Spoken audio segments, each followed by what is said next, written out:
Profesor Borshi, një tjetër përvojë si trajneri i parë në Pakinë, si e ndjet vetë sot?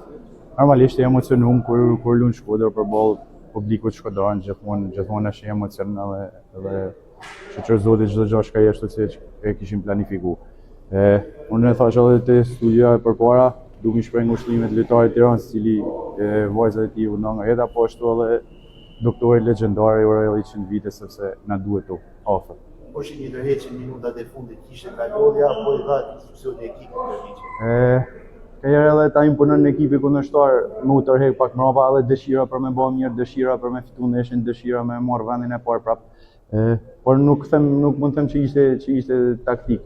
Ishim përgatitur me një blok mesëm me kundërshtim shpejt Partizanin. I kishim rastet sepse 2-3 herë kallua Komala u shfaqen para zonës, por duhet punojmë më shumë për ta finalizuar edhe me mbyll ndeshjen më shpejt. Sidomos në pjesën e parë sepse i kishim mundësi. Profesor, nga -7 tashmë keni marrë kreun e tabelës së klasifikimit.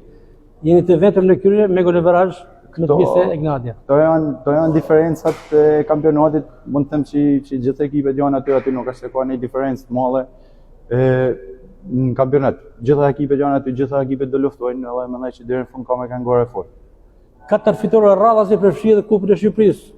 Ku do të nalet vazhdia? Ajo unë shpresoj që mos nalet kur, po ajo që na gëzon ne si staf është që nuk kena psu gol si në kupë, si në kampionat, e kena marrë rrjedhën e paprekun, edhe kjo është merite e gjithë lojtarëve. Po shi diçka për mëkatën, për Vllaznia në një periudhë të fundit.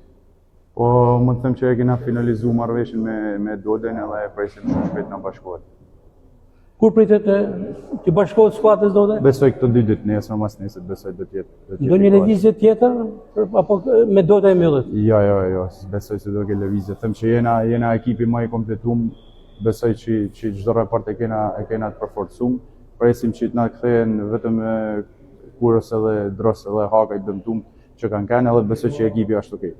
Javën e ardhshme transferta në Durrës, shumë e vështirë. Çdo ndeshje është e vështirë, çdo ndeshje ka ato specifikat e veta, por ne gjithmonë synojmë ndeshjen e rradhës edhe të jena me kam tokë, sepse para 2 javë, 3 javë ishim ne që ishim -7, tani jena në vend parë edhe duhet punë për me e majtë këtë vendin e parë. Ignacio që po vazhdoni traditën e babait tuaj Ferit Boshi, i cili ka qenë futbollist dhe trajner shumë i mirë. Shumë Ignacio. Respekte. Faleminderit.